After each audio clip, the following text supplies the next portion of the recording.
ಇನ್ನು ಮಾಲಾಧಾರಿಯಾಗಿರುವಂತಹ ಶಾಸಕ ಸಿಟಿ ರವಿ ಚಿಕ್ಕಮಗಳೂರಿನ ನಾರಾಯಣಪುರದಲ್ಲಿ ಮನೆ ಮನೆಗೆ ತೆರಳಿ ಪಡಿ ಸಂಗ್ರಹಿಸಿದ್ರು. ಶಾಸಕ ರವಿ ಸೇರಿದಂತೆ 10 ದತ್ತ ಭಕ್ತರು ರಸ್ತೆಯಲ್ಲಿ ಭಜನೆ ಮಾಡಿ ಮನೆ ಮನೆಗೆ ತೆರಳಿ ಭಿಕ್ಷಾಟನೆಯನ್ನ ನಡೆಸಿದ್ರು.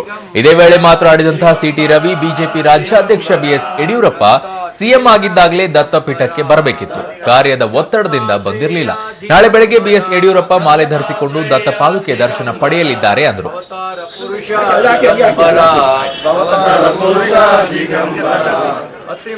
ದತ್ತಾತ್ರೇಯರು ಅವಧೂತರು, ಅವತಾರ ಪುರುಷರು. ಅವರು ಭಿಕ್ಷಾಟನೆ ಮೂಲಕ ಜೀವನ ನಡೆಸ್ತಿದ್ರು ಅಂತಕ್ಕಂಥದ್ದು ಒಂದು ಪ್ರತೀತಿ. ದತ್ತಮಾಲೆ ಧರಿಸಿರ್ತಕ್ಕಂಥ ಎಲ್ಲ ಭಕ್ತರು ಕನಿಷ್ಠ 5 ಮನೆಯ ಭಿಕ್ಷಾಟನೆ ಮಾಡಿ ಅದನ್ನ ಇರುಮುಡಿ ಕಟ್ಟಿ ಭಕ್ತಿಯಿಂದ ಕಾಲ್ನಡಿಗೆನಲ್ಲಿ ಹೋಗಿ ಇರುಮುಡಿಯನ್ನು ಸಮರ್ಪಣೆ ಮಾಡಿದ್ರೆ ಶ್ರೇಯಸ್ಸಾಗತ್ತೆ ಅಂತಕ್ಕಂಥದ್ದು ನಂಬಿಕೆ.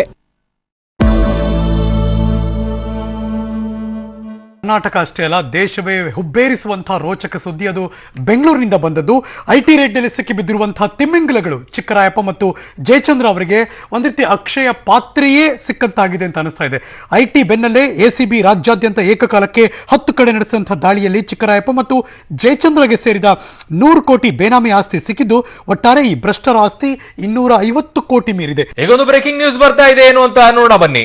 ರೆಡ್ಡಿಗಳ ಕಪ್ಪು ಹಣದ ದಂಧೆ ಐಟಿ ಅಧಿಕಾರಿಗಳು ಬಯಲು ಮಾಡಿದ್ದಾರೆ. ರೆಡ್ಡಿಗಳ ಮನೆಯಲ್ಲಿ 70 ಕೋಟಿ ರೂಪಾಯಿ ಮೊತ್ತದ ಹೊಸ ನೋಟ್ ಅನ್ನ ಜಪ್ತಿ ಮಾಡಿದ್ದಾರೆ.